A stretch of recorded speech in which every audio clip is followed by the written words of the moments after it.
আমি লুচ্চা? নিলয় আমাকে খেয়ে দিয়েছে। আর কি কি জানি বলছিলি? প্লিজ আপু, আমাকে ছেড়ে দেন। নিজের ইচ্ছায় আমার ঠোঁটে কিস কর। আজ আমার আর তোর বাসর রাত। এই দিনেই যদি দুজন আলাদা শুই, খুব খারাপ দেখাবে। এই জন্য প্রথম দিনে তোর সাথে শুয়েছি। খারাপ হলে হোক, আপনাকে কে অধিকার দিয়েছে আমার সাথে শুয়ার? ওঠেন ওঠেন। আমি আমার কাপা কাপা হাতে মেয়েটার ঘুমটা উঠালাম। ঘুমটা উঠিয়ে যা দেখলাম তা আমার পক্ষে মেনে নেওয়া সম্ভব না। দেখি আমার চিরচেনা শত্রু সুবর্ণা। আমি অজ্ঞান হয়ে যাওয়ার অবস্থা। আমি কি দেখতেছি? আমি যেন বিশ্বাস করতে পারতেছি না। আমার শরীর থেকে টপ টপ করে ঘাম বের হচ্ছে। আমি বললাম, আপনি এখানে? আপনি এখানে কেন? আমি থাকবো না তো অন্য কেউ থাকবে? এই বিয়ে আমি মানি না। আমি এখনই আব্বাকে বলছি। সুবর্ণা আমার পাঞ্জাবির কলার ছেড়ে বলল, কোথায় যাও চান্দু? তোমার খবর আছে। প্লিজ আপু, আমাকে ছেড়ে দেন। তুই এত দেরি করছিস কেন? আমি সেই কখন থেকে বসে আছি। আমি আর জীবনেও আপনার সামনে আসব না। আপনাকে গালি দিব না। আমি লুচ্চা? নিলয় আমাকে খেয়ে দিয়েছে। আর কি কি জানি বলছিলি? জীবনে আর বলবো না, প্লিজ আমাকে ছেড়ে দেন। ছেড়ে দেব একটা শর্তে। আপনি যা বলবেন তাই করব। এদিকে আয়, আমার কাছে আয়। একেবারে আমার সাথে লেগে বস। আমি সুবর্ণার সাথে লেগে বসলাম। একজনের শরীর আরেকজন অনুভব করতে পারছিলাম। সুবর্ণা বলল, আমার শরীর থেকে গহনাগুলো খুলে দে তো। আমি কাপা কাপা হাতে গয়নাগুলো খুলে দিলাম। সুবর্ণা বলল, বল, আমাকে কেমন লাগছে? খুব সুন্দরী। আমি তোকে মাফ করে দেব একটা কাজ করলে। কি কাজ? নিজের ইচ্ছায় আমার ঠোঁটে কিস কর। সুবর্ণা বলে কি নিজের ইচ্ছায় কিস করতে? পাগল নাকি? এই সুবর্ণাকে যাব আমি কিস করতে? আমার শরীরে রাগ উঠতেছে। আমি বললাম, রাখেন আপনার কিস, রাখেন আপনার শর্ত, যত সব ফালতু। আর আমি আপনাকে বিয়ে করছি কে বলছে? চুপ, আস্তে কর। আসতে বলবো কেন? আর আপনি একটু সুন্দরী না, আপনি কালো ভূত, একেবারে পেতনি। এবার কিন্তু বাড়াবাড়ি হয়ে যাচ্ছে। বাড়াবাড়ি হলে হোক, তাতে আমার কি?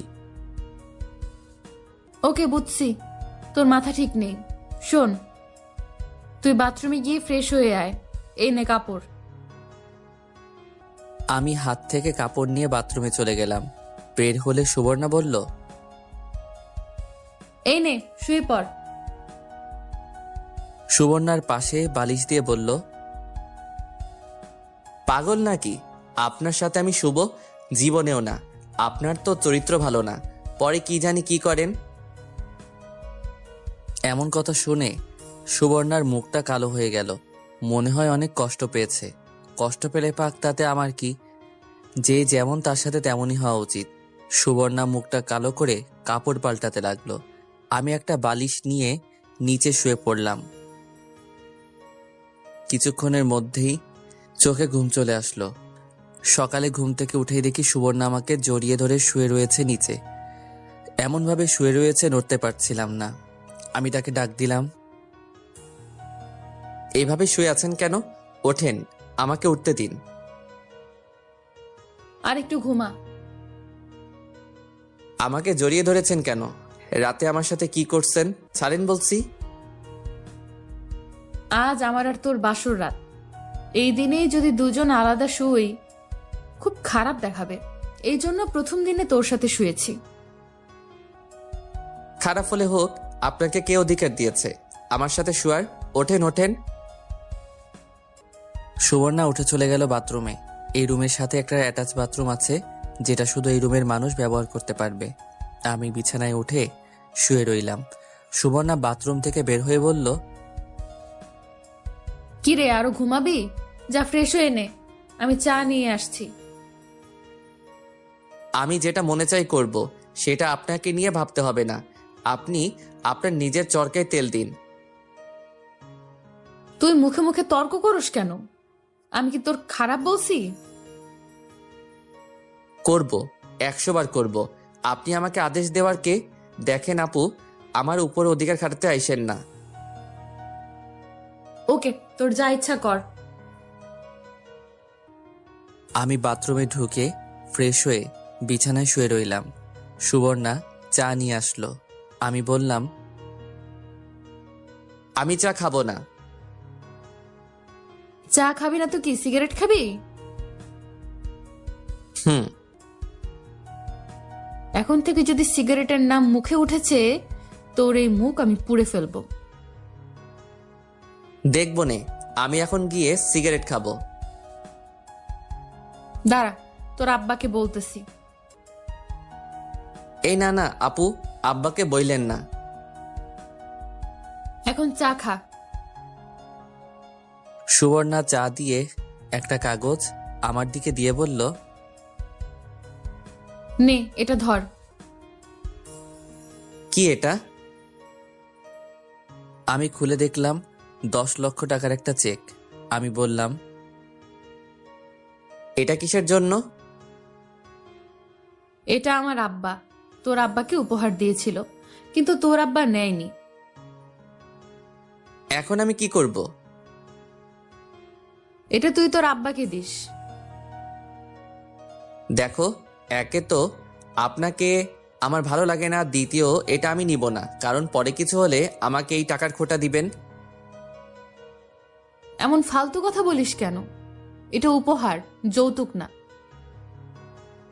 তারপরেও এটা আমি নিব না। এমন করিস না সাকিব, তোর আব্বার এখন টাকার দরকার। তোরা না ফ্ল্যাট কিনবি, সেজন্য তোদের টাকাটার দরকার। সেই চিন্তা আপনাকে করতে হবে না। প্লিজ টাকাটা নিয়ে তোর আব্বাকে দে, না হলে তোর আব্বাকে ব্যাংক থেকে ঋণ নিতে হবে। পরে ঋণ শোধ না করতে পারলে ঋণের বোঝা আরো বাড়বে। প্লিজ না করিস না, তোর আব্বার টাকাটা দরকার। ওকে, দিবনি।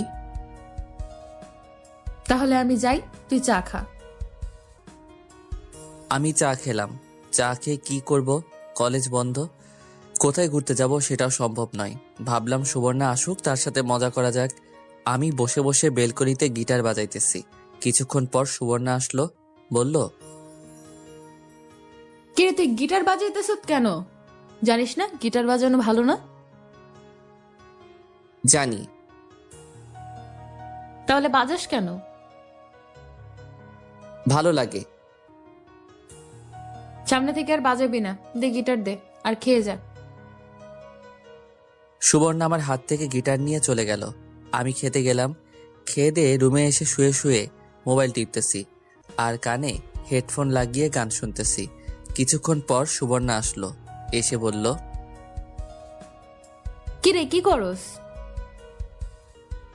দেখতেছেন না? সুবর্ণা আমার পাশে শুয়ে আমার সাথে একেবারে নিজের শরীরটা লাগিয়ে বলল,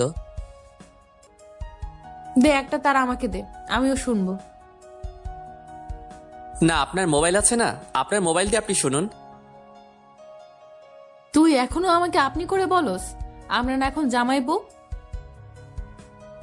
আপনাকে আমি বউ হিসেবে মানি না। এমন করস কেন?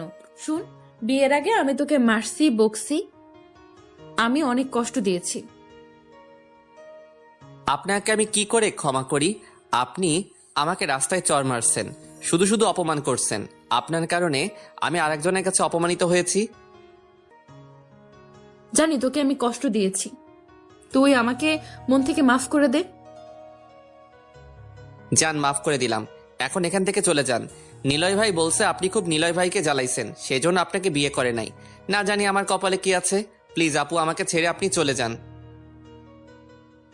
এমন কথা বলিস না। কেন বলবো না?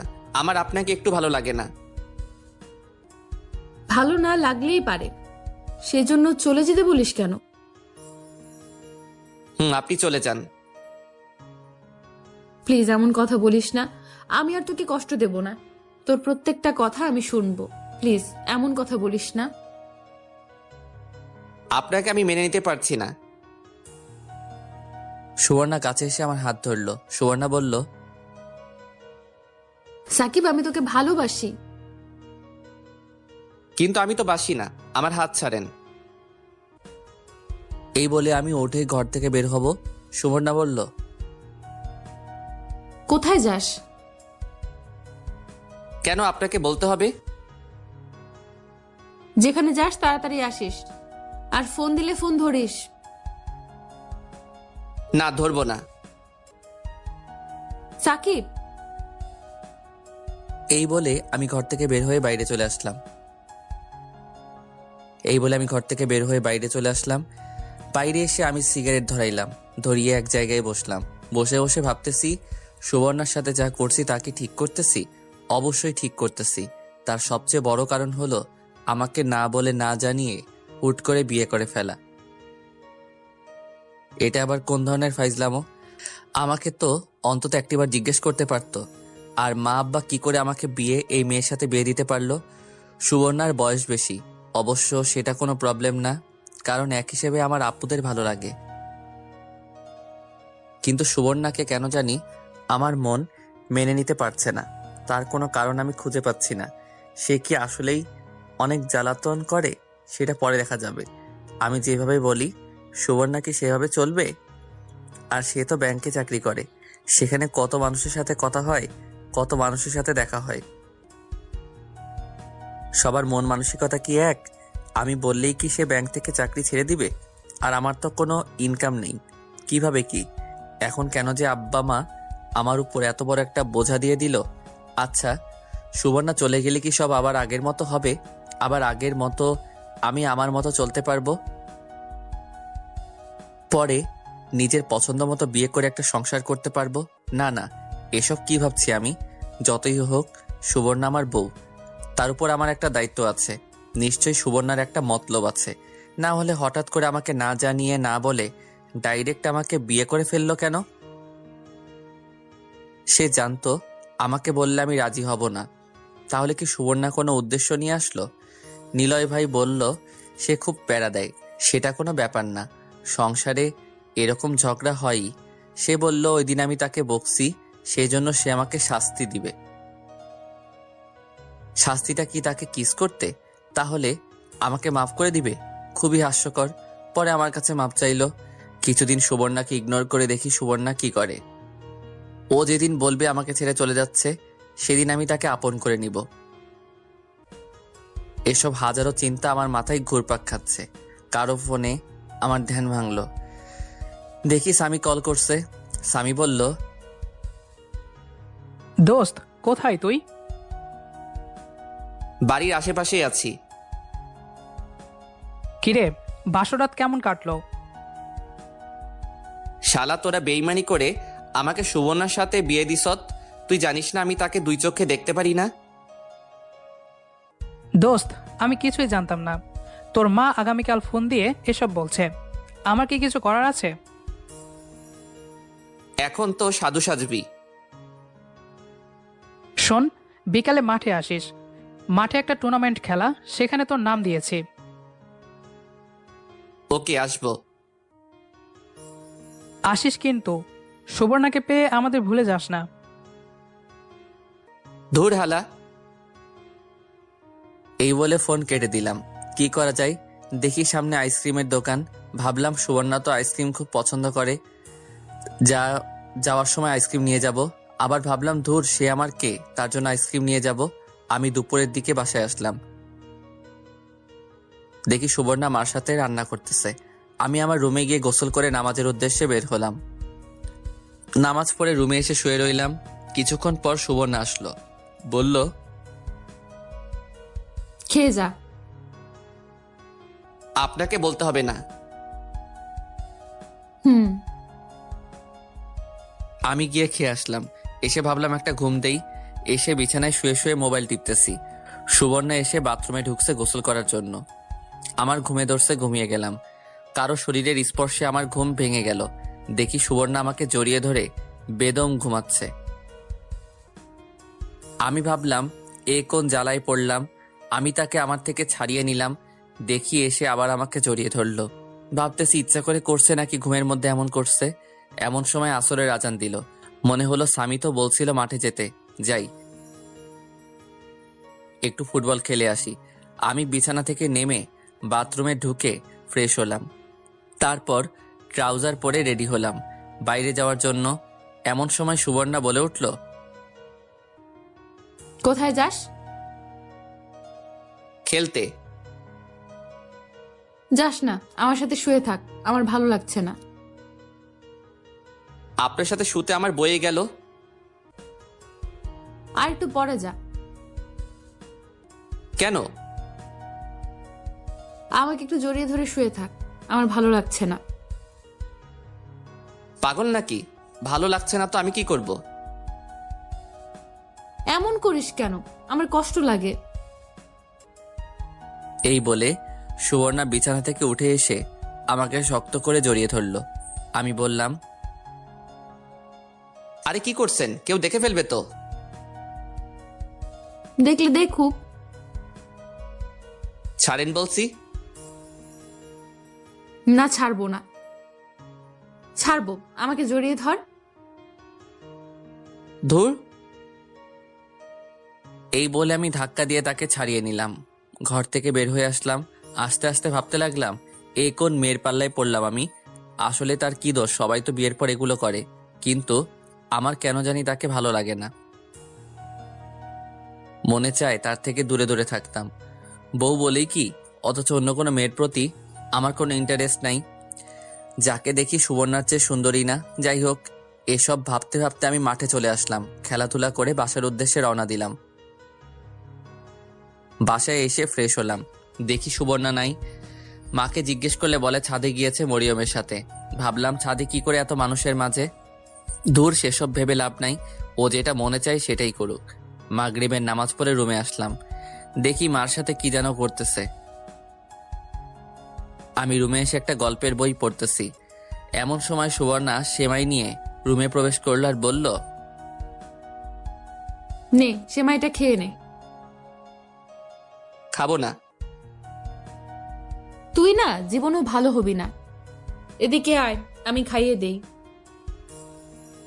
আমার সাথে এরকম করতে আইসেন না, আমি খাবো না।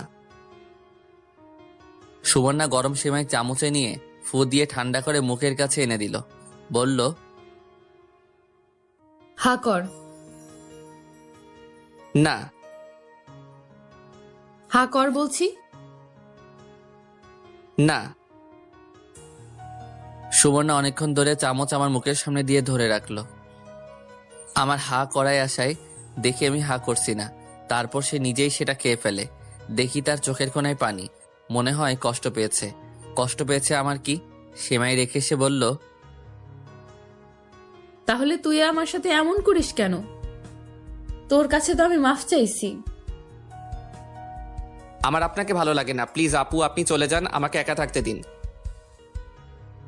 সাকিব, এমন কথা বলিস না, আমার অনেক কষ্ট লাগে। কোথায় কষ্ট লাগে আপনার? আমার মনে হয় আপনার পেটে কষ্ট লাগে। সাকিব, কি আপু? তুই এখনো আমাকে আপনি করে বলিস কেন?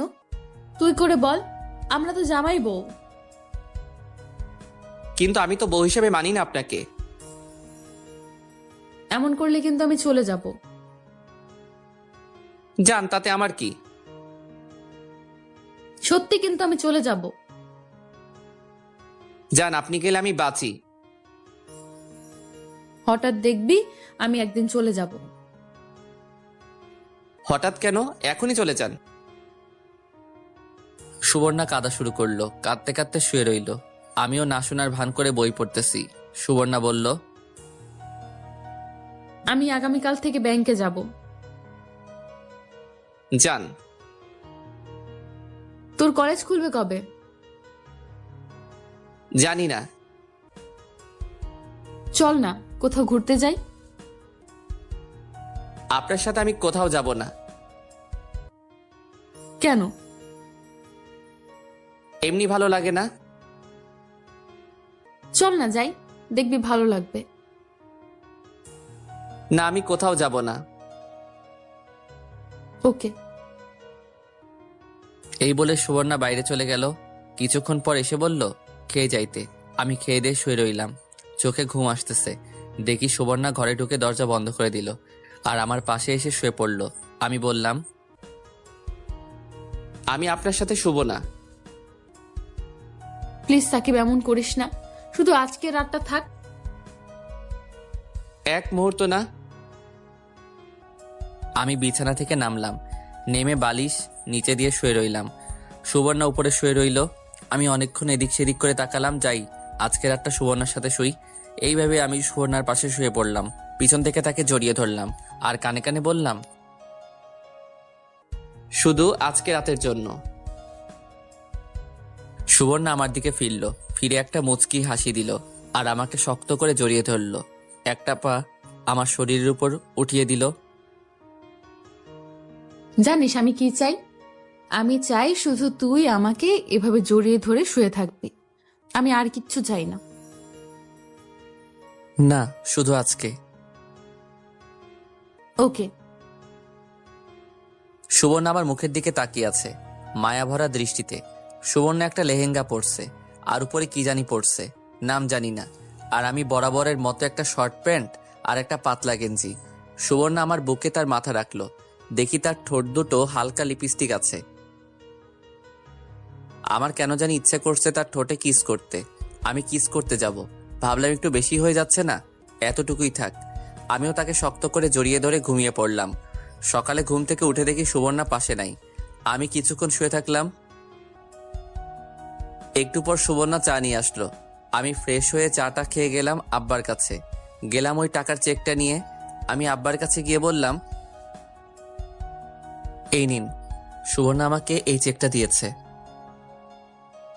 যেহেতু চেকটা নিয়েছিস, টাকাগুলো তুলে এনে দে, আমার আবার ফ্ল্যাটের জন্য জমা দিতে হবে। ওকে। আমি রুমে এসে দেখি সুবর্ণা ব্যাংকে যাওয়ার জন্য রেডি হচ্ছে। আমি বললাম, আমিও তোমার সাথে যাব। কোথায়? ব্যাংক থেকে টাকাগুলো তোলার জন্য। ওকে। দেখি সুবর্ণা বোরকা পরছে, কিন্তু মুখে নেকাব নাই। আমি কিছু বললাম না, ভাবলাম ও যেভাবে মনে চাই চলুক, তাতে আমার কিছু যায় আসে না। দুজনে এক রিকশায় গিয়ে উঠলাম। রিকশার মধ্যে সুবর্ণা আমার হাত ধরে রাখলো। ব্যাংকের সামনে এসে দুজন নেমে ব্যাংকের ভিতর প্রবেশ করলাম। সুবর্ণা গিয়ে সুবর্ণার চেয়ারে বসলো। আমাকে বলল চেকটা দিতে। আমি চেকটা দিয়ে দিলাম। কিছুক্ষণ পর টাকা নিয়ে আসলো। সুবর্ণা বলল, 3টার দিকে আয়সা আমাকে নিয়ে যাস। পারবো না। কেন পারবি না? এমনি। ওকে, তোর যা ইচ্ছা কর। আমি ব্যাংক থেকে চলে আসলাম। এসে আব্বার হাতে টাকাগুলো দিলাম। রুমে এসে শুয়ে শুয়ে বই পড়তেছি। সুবর্ণা এখন হাড়ে হাড়ে বুঝতে পারছে সাকিবের মতো না নিয়ে বিয়ে করে নিজের পায়ে কুড়াল মারছে। ভাবছিল বিয়ের পর সাকিব সুবর্ণার কথা মতো চলবে, কিন্তু এখন দেখা যাচ্ছে সুবর্ণা মাপচে কুল পাচ্ছে না। কি করলে সাকিব সুবর্ণার কথা মতো চলবে, সুবর্ণার মনের কথা বুঝবে, সুবর্ণার কষ্ট বুঝবে, সেটাই সুবর্ণা খুঁজে পাচ্ছে না। তার সাথে কথা বললে খালি বলে চলে যেতে। এই কথা বললে সুবর্ণার অনেক কষ্ট লাগে। সাকিব কি বোঝে না সুবর্ণার কষ্ট? মনে হয় বুঝে না বোঝার ভান করে। সুবর্ণার নিয়ত করলো সাকিব যতই কষ্ট দিক সাকিবকে ছেড়ে কোথাও যাবে না, কারণ সুবর্ণা সাকিবকে অনেক বেশি ভালোবাসে। সাকিব ভালোবাসে কিনা জানি না। সুবর্ণা এখন কাজে মন দিয়েছে। কিছুক্ষণ পর এক পিএস এসে বলে গেল স্যারের রুমে যেতে, মিটিং আছে। সুবর্ণা স্যারের রুমে গিয়ে দেখে কেউ নেই। সুবর্ণা ভাবলো আমার একা আবার কিসের মিটিং। অফিসে ঢুকে সালাম দিল। অফিসের স্যারটা খুব হ্যান্ডসাম। শুনছে বিয়ে হয়ে বলে ডিভোর্স হয়ে গেছে। সেসব দেখে লাভ নাই, কি জন্য ডাকছে সেটা শুনি। স্যার বলল, সুবর্ণা, কেমন আছেন? জি স্যার, ভালো। তুমি বলে বিয়ে করেছো? জি স্যার। ছেলে কি করে? পড়াশোনা করে। ভালো। জি স্যার। কিছুদিন তো ছুটি কাটালেন, এখন কাজে মন দিন। জি স্যার। যাও, কাজে যাও। জি স্যার। সুবর্ণা স্যারের কাজ কারবার কিছুই বুঝলো না। কোনো দিন তো আমার ফ্যামিলি নিয়ে আর পার্সোনাল বিষয় নিয়ে জিজ্ঞাসা করছে না, আজ এসব প্রশ্ন। কিছুই কিছুই বুঝলো না সুবর্ণা। যাই হোক, সুবর্ণা কাজে মন দিল। কাজ শেষ হলে ভাবছিল সাকিবকে ফোন দিল। অনেকক্ষণ পর ফোন ধরলো। কোথায় তুই? বাসায়। কেন? চল না কোথাও ঘুরতে যাই। আপনি এখন কোথায়? ব্যাংক থেকে বের হচ্ছি। ব্যাংক থেকে বের হয়ে দেখেন আশেপাশে কোনো রিক্সা আসেনি। থাকলে সোজা বাসায় চলে আসেন, 1 মিনিট দেরি না করে। ওকে, আসতেছি। আপনি আসলে আমি বাইরে যাব। কোথায় যাবি? খেলা আছে। কেন, ওখানে না গেলে হয় না? কবে জানি তোর পা ভাঙে। আরে ভাঙবে না, তাড়াতাড়ি আসেন। ওকে। সুবর্ণা ভাবলো সাকিবের এতটুকু কথাতেই কেন জানি ভালো লাগছে। সাকিব বলছে তাড়াতাড়ি বাসায় যেতে, এটাই সুবর্ণার জন্য অনেক কিছু। সুবর্ণা রিক্সা নিয়ে বাসার উদ্দেশ্যে রওনা দিল। আমি শুয়ে শুয়ে বই পড়তেছি, গল্পের বই। আপনারা অনেকেই ভাববেন মোবাইলের যুগে আবার বই পড়া। আমি ছোটবেলা থেকেই গল্পের বই পড়তে ভালোবাসি। যারা বই পড়ে তাদের জিজ্ঞেস করে দেখেন। বই পড়তে পড়তে আমার চোখে ঘুম চলে আসলো। দরজায় টোকা দিতে ঘুম ভাঙলো, দেখি সুবর্ণা। সুবর্ণা এসে দরজা লাগিয়ে দিল। এসে আমার সামনে কাপড় পাল্টাতে শুরু করলো। আমি বললাম, আরে আরে কি করছেন? আমি আসি, দেখছেন না? তুই আসর তো কি হয়েছে? তুই দেখলে সমস্যা কি? তোর জন্যই তো সব। আরে পাগল নাকি? আমি একজন ছেলে। জানি তুই ছেলে, তুই আমার জামাই তো। তুই এসব জামাই দেখবে না তো অন্য কেউ দেখবে? ধুর, আপনি কাপড় পাল্টান। আমি বেলকনিতে গেলাম। ওকে, যা। আমি বেলকনিতে চলে আসলাম। কতক্ষণ বসে রইলাম। সুবর্ণা ডাক দিল, বলল, কিরে, একটু এদিকে আয় তো। কাপড় পাল্টানো হয়েছে? তুই এদিকে আসবি তো? আমি ভিতরে গেলাম। গিয়ে যা দেখলাম তা দেখার জন্য আমি মোটেও প্রস্তুত ছিলাম না। দেখি সুবর্ণা শুধু ব্রা পরে দাঁড়িয়ে আছে। সুবর্ণা বলল, পেছনের দিকটা খুলে দে তো, আমি ধরতে পারছি না। আমি নাই। এই বলে আমি দৌড় দিয়ে বেলকনিতে চলে আসলাম। সুবর্ণা বলল, কিরে, খুলে দিয়ে যা, আমি আবার ফ্রেশ হব। আমি পারবো না। তোকে পারতেই হবে, তাড়াতাড়ি আস। পারবো না বলছি না। না খুললে কিন্তু আজকে এভাবেই বসে থাকবো। আমি ভাবলাম কি ঝামেলায় পড়লাম। আমি ঘরের ভিতরে ঢুকে সামনে গেলাম। আমার তার দিকে তাকাতেই লজ্জা করছে।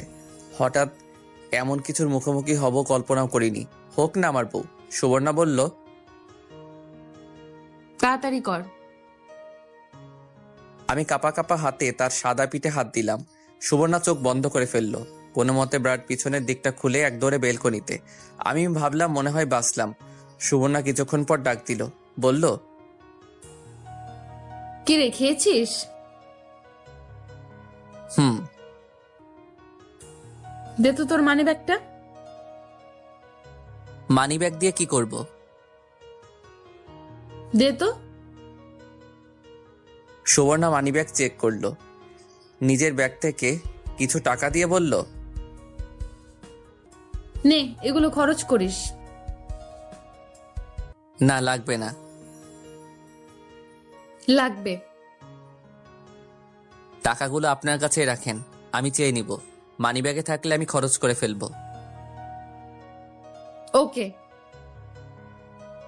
আমি ভাবলাম যাই খেলাধুলা করে আসি। ট্রাউজার পরে রেডি হয়ে বাইরে বের হওয়ার জন্য রেডি হলাম। সুবর্ণা বলল,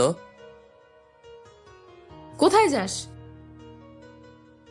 জানেন না? না, জানি না। আমি গেলাম। এই বলে আমি বের হয়ে চলে আসলাম। এইভাবে কিছুদিন চলে গেল। আমি পরে আর সুবর্ণার সাথে রাতে শুই নাই। সে অনেক রিকোয়েস্ট করছিল, আমিও বেশি তাকে পাত্তা দেই নাই। সুবর্ণা কেন জানি আগের মতো এত কথা বলে না। সেও তার মতো থাকে, আমিও আমার মতো থাকি। সেও তার কাজ করে, আমিও আমার কাজ আমি করি। একদিন আমি কলেজ থেকে সুবর্ণার ব্যাংকের সামনে দিয়ে আসছিলাম। কেন জানি মনে হলো ব্যাংক থেকে ঘুরে আসি, সুবর্ণাকেও দেখে আসি। আর ও বলছিল ব্যাংক থেকে গিয়ে ক্রেডিট কার্ড আনতে। তাই ভেবে আমি ব্যাংকের ভিতর ঢুকে সুবর্ণার ডেস্কে আসলাম। দেখি ও নাই। ব্যাপারটা কিছু বুঝলাম না, মনে হয় মিটিং করে। সেই ভেবে কিছুক্ষণ বসে রইলাম। অনেকক্ষণ হয়ে গেল আসছে না। আমি পাশের একজনকে জিজ্ঞেস করলাম, ভাই উনি কোথায় গিয়েছে? জানি না ভাই।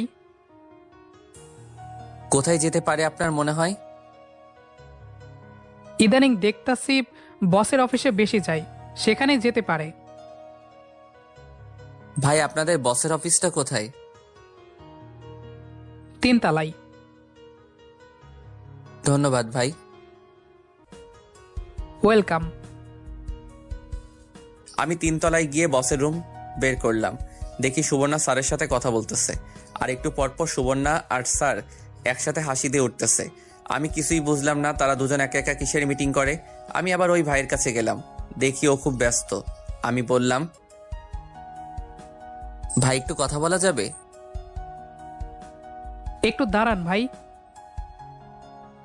ওকে। এই ভাই কাজ শেষ করে বলল, জি ভাই বলেন। ভাই আপনার নাম কি? আমার নাম সাদিকুল। সাদিকুল ভাই, উনি কি সবসময় স্যারের রুমে মিটিং থাকে? ভাই অধিকাংশ সময় দেখি উনি স্যারের রুমে থাকে, তখন আমাদের কারো মিটিং থাকে না। তারপরে উনি স্যারের সাথে বসে কিসের কথা বলে জানি। ভাই আপনি কে? আপনি তার সম্পর্কে এত কিছু জিজ্ঞেস করছেন কেন? উনি আমার ওয়াইফ। ভাই আপনার সাথেই ওর বিয়ে হয়েছে। উনি এসে আমার সাথে হ্যান্ডশেক করলো। ভাই আমি এখন যাই, সুবর্ণা আসলে বইলেন। আমি আসছি। ওকে ভাই।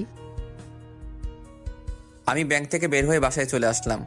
আমি ভাবতেছি সুবর্ণার অন্য কোনো মতলব আছে, না হলে কাজ বাদ দিয়ে তার বসের রুমে গিয়ে বসে থাকবে কেন? আর সারি বা কেমন? সুবর্ণার সাথে এত কথা কিসের? নিশ্চয়ই কোনো মতলব আছে। ভাবলাম সুবর্ণা আসলে জিজ্ঞেস করব।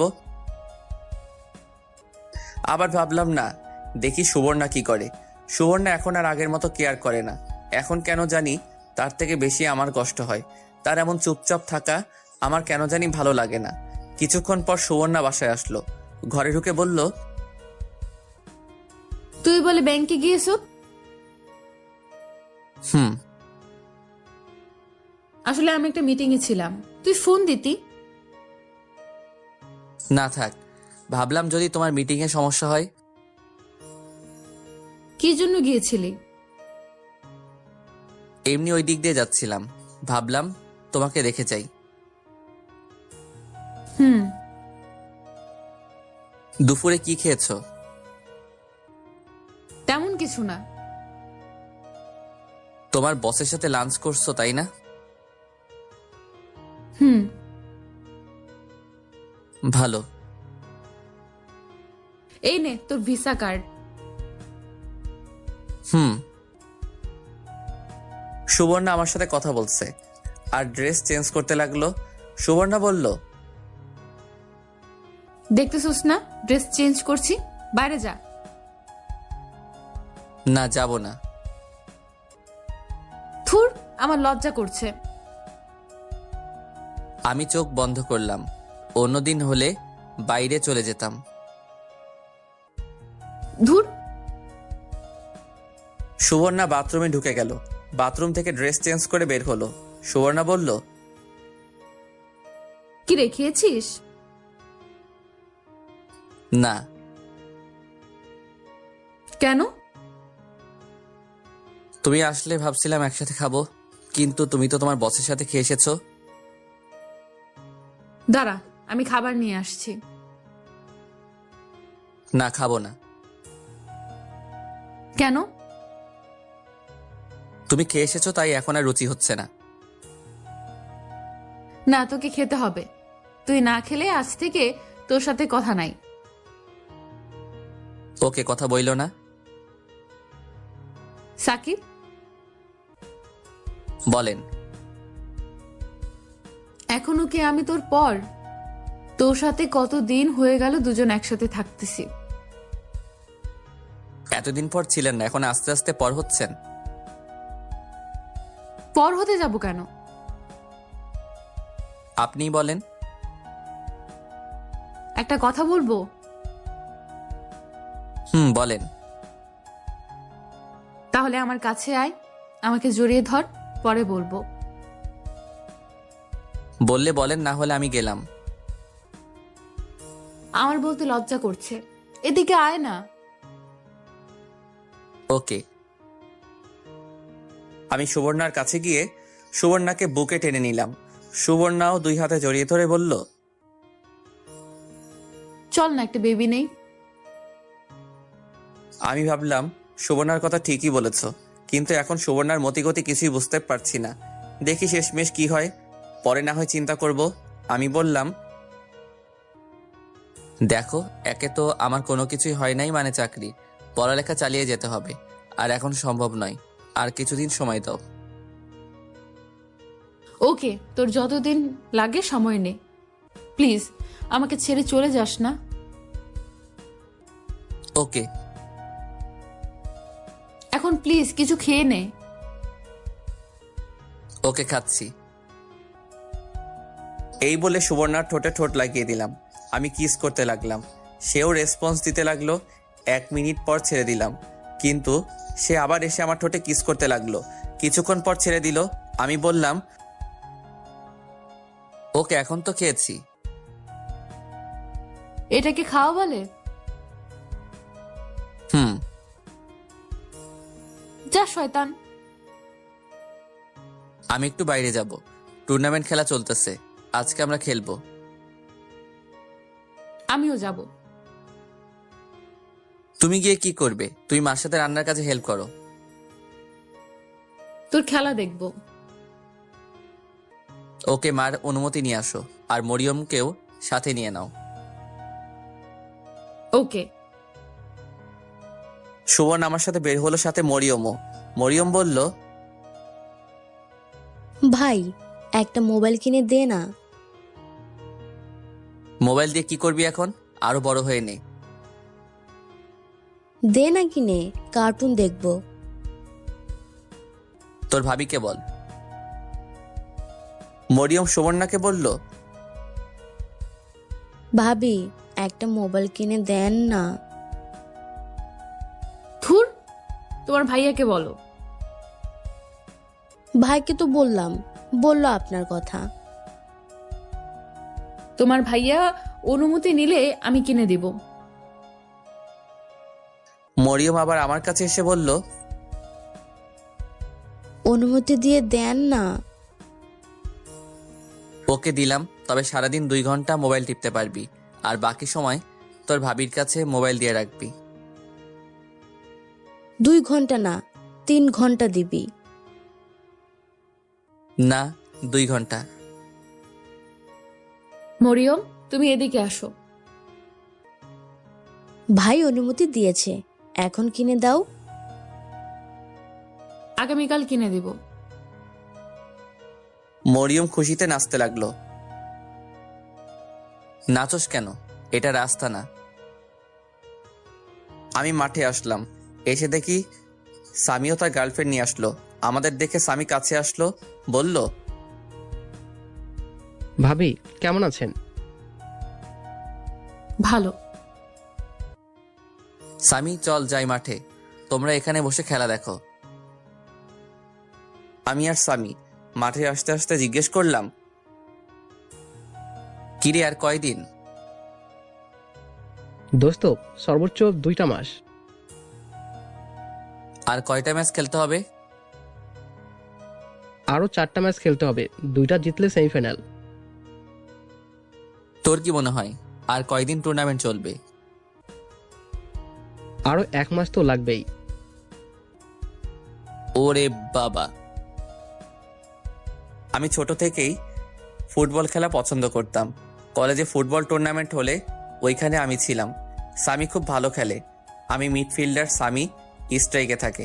খেলার মাঝখানে বিপক্ষ দলের একজন আমাকে পায়ে বাড়ি দেয়, আমি পড়ে যাই। মোটামুটি ভালোই ব্যথা পাই। খেলার শেষের দিক দিয়ে ওই বিপক্ষ দলের ছেলেটাকে সামি গিয়ে বাড়ি দেয়। এর 1 মিনিট পরই খেলা শেষ। আমরা ম্যাচ জিতি 1-0। খেলা শেষ হলে দেখি সুবর্ণারা এখনো দাঁড়িয়ে আছে। আমি কাছে গেলে সুবর্ণা বলল, খেলার মাঝখানে দেখলাম তুই পড়ে গিয়েছ, ব্যথা পাইছ দেখি। আরে তেমন কিছু না, বাড়ি চলো। আমি হাঁটতে হাঁটতে বাড়ি আসলাম। এসে সুবর্ণা বলল, দেখি তোর পাটা। জানি সুবর্ণা দেখলে বকাঝকা করবে, সেজন্য দেখাতে চাচ্ছিলাম না। আরে কিছু হয় নাই। দেখাবি নাকি তোর মাকে গিয়ে বলবো? কিছু হয় নাই তো, কি গিয়ে বলবা? দেখাইলেই সমস্যা কি? ওকে দেখো। আমি ট্রাউজার উপরে তুলে দেখালাম, অনেকখানি জায়গা কালো হয়ে গেছে। সুবর্ণা বলল, জানতাম এরকম কিছু একটা হয়েছে। দেখছো, কালো হয়ে গেছে। তোরে এত করে বলি খেলার দরকার নেই, এখনো কি ছোট আসোস? হয়েছে, থাক আর বলতে হবে না। সুবর্ণা বরফ এনে সেখানে দিল আর বলল, সামনে থেকে আর খেলার দরকার নেই। না খেলবো। তুই কি আর আমার কথা শুনবি? পরে আবার ব্যথা পাবে। চুপ করো না এখন। সুবর্ণা সুন্দর করে বরফ লাগিয়ে দিল। আমি গোসল করে পড়তে বসলাম। সুবর্ণা মার সাথে গিয়ে রান্নার কাজে হেল্প করতে লাগলো। একটু পর হালকা নাস্তা দিয়ে গেল। কিছুক্ষণ পড়ালেখা করে ভাবলাম বাইরে থেকে একটা সিগারেট খেয়ে আসি। সুবর্ণা আসলে বললাম, আমি একটু বাইরে থেকে ঘুরে আসি। এখন কোথাও যাওয়ার দরকার নেই, বসে বসে পড়। না, যাব। কেন এখন বাইরে যাবি? আমি একটা সিগারেট খাইতে। ধুর, তুই কি জীবনেও ভালো হবি না? না। এখন যদি যাস তাহলে তোর মার কাছে বলে দেব তুই সিগারেট খাস। বইল। এই বলে আমি বাইরে চলে আসলাম। আমি জানি সুবর্ণা বলবে না। আমি সিগারেট খেয়ে বাসায় আসলাম। আসার সময় মরিয়মের জন্য আর সুবর্ণার জন্য আইসক্রিম নিয়ে আসলাম।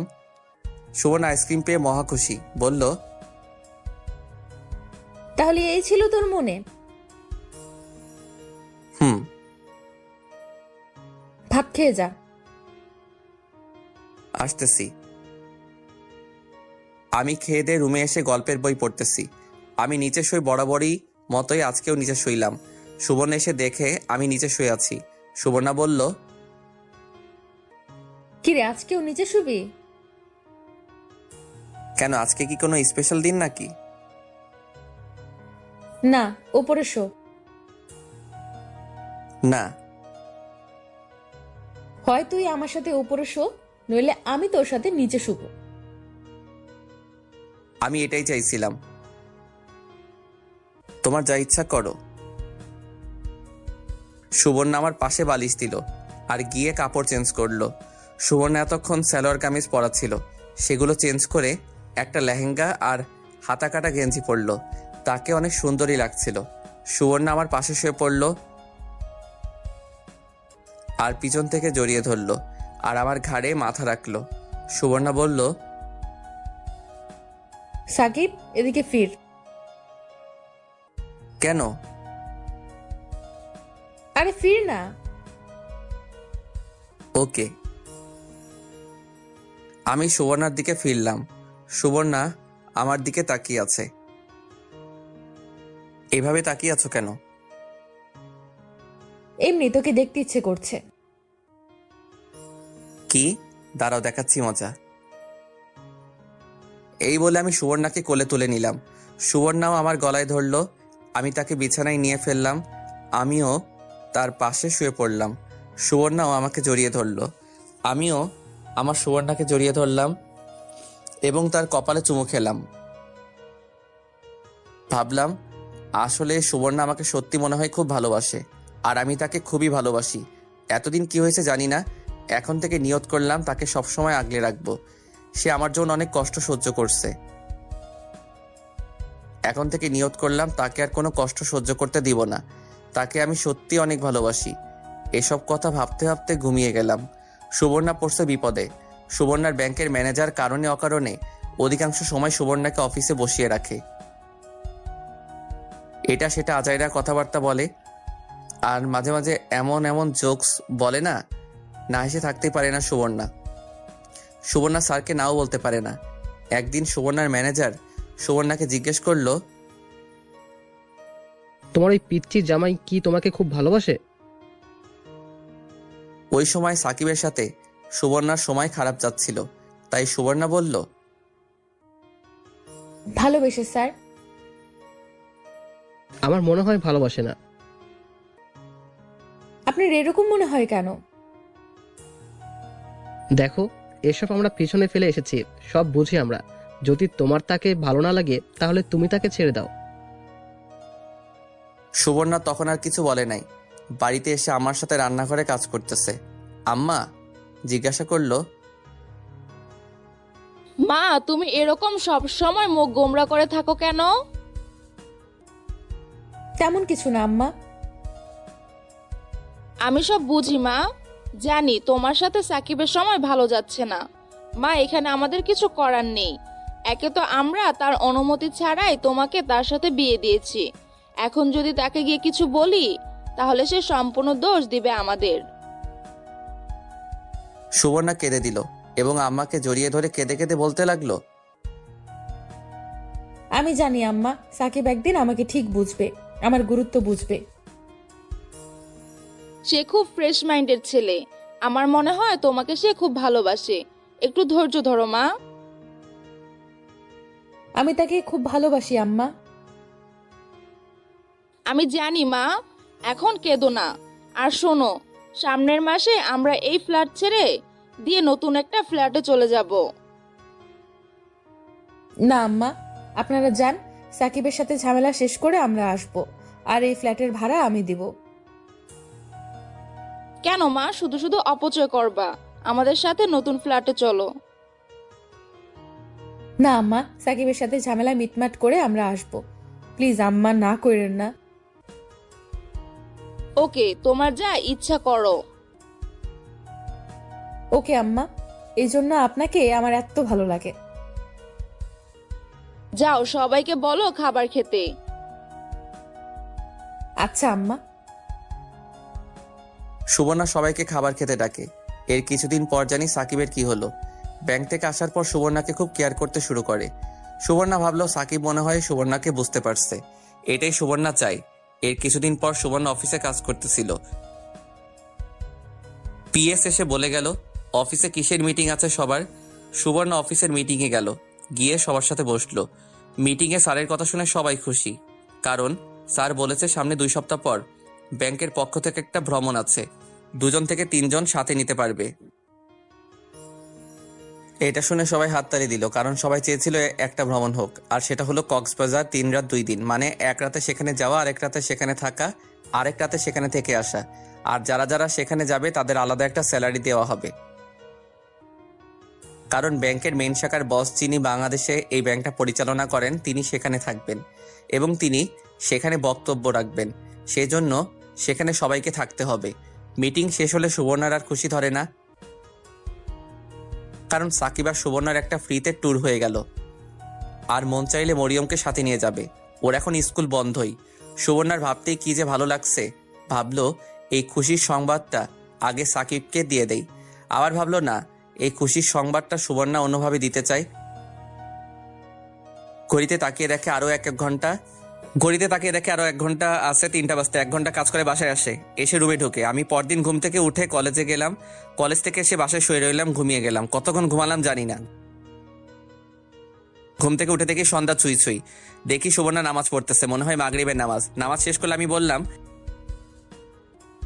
আজান দিয়ে দিয়েছে। ফ্রেশ হয়ে নামাজ পড়ে নে। ওকে। আমি ফ্রেশ হয়ে নামাজ পড়ে পড়ার টেবিলে বসলাম, কিছুক্ষণ পড়লাম। সুবর্ণা মাথার চুল আঁচড়াচ্ছে। মাথার চুল আঁচড়ায় ঠোঁটে লিপস্টিক দিল। আমি অবাক হয়ে প্রশ্ন করলাম, এরকম সাজতেছো কেন? তোকে একটা খুশির সংবাদ দিব। সেজন্য সাজতে হবে?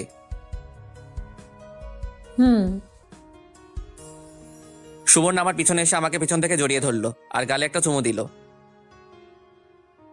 বলো কি সুসংবাদ? তার আগে আমাকে একটা চুমু দে। আমি সুবর্ণার গালে চুমু দিলাম। এবার বলো। না, ঠোঁটে কিস কর। দূর, তুমি না দিন দিন। বল দিন দিন। আমি সুবর্ণাকে হাত ধরে সামনে আনলাম, এনে টেবিলের উপর বসালাম। আমি দাঁড়িয়ে সুবর্ণা 2 ঠোঁটে আমার ঠোঁট লাগিয়ে দিলাম। সুবর্ণাও রেসপন্স দিতে লাগলো। আমি একসময় সুবর্ণার কাপড়ের ভিতরে হাত ঢুকিয়ে ফেলি আর পিছন থেকে তাকে আদর করতে থাকি। কতক্ষণ গেল মনে নাই। কারো দরজায় টোকায় হুঁশ ফিরল। মরিয়ম ডাকতেছে।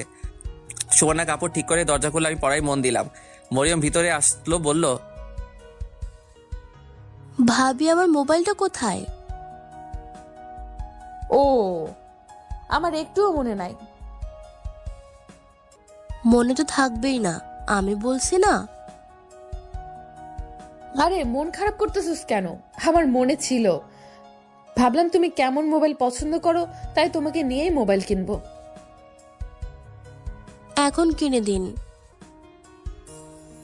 এখন যা, আগামীকাল কিনে দিব। না এখন। আরে খামতেছো কেন? ওকে, তুমি গিয়ে রেডি হও, আমরা আসতেছি।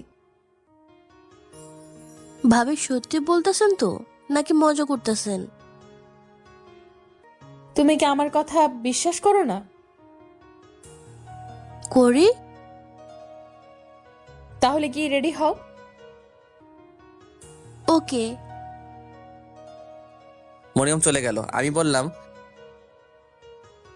আগামীকাল গেলেও তো পারতা। শুধু শুধু মেয়েটাকে কষ্ট দিয়ে লাভ আছে? এখন কি আব্বা আম্মা বাইরে যেতে দিবে? চলো গিয়ে বলি, সাথে তাদেরকে নিয়ে নে, রাতে ডিনার করে আসি। ধুর না, তাহলে তোমার মা বাবাকেও বললো। এখন হঠাৎ করে ওরা বললেই কি আর যাবে? বলতে তো প্রবলেম নাই। আরে চল, আব্বা আম্মাকে রাজি করাই, পরে না হয় আমার বাবা মাকে বলিস। ওকে চলো। আমি আর সুবর্ণা গিয়ে মা বাবাকে বলে রাজি হয় নাই। পরে সুবর্ণার আব্বা আমার কথা বলে রাজি হয়েছে। সুবর্ণাও তার আব্বা আম্মার সাথে কথা বলে রাজি করাই। পরে 2 ফ্যামিলি একসাথে এক রেস্টুরেন্টে গিয়ে ডিনার করি। এই ফাঁকে মরিয়মের জন্য একটা মোবাইল কিনে সুবর্ণা। সবশেষে সবাই একসাথে বাড়ি আসি। রাতে ঘুমানোর সময় আমি বললাম, সুবর্ণা মোট কত টাকা খরচ হয়েছে?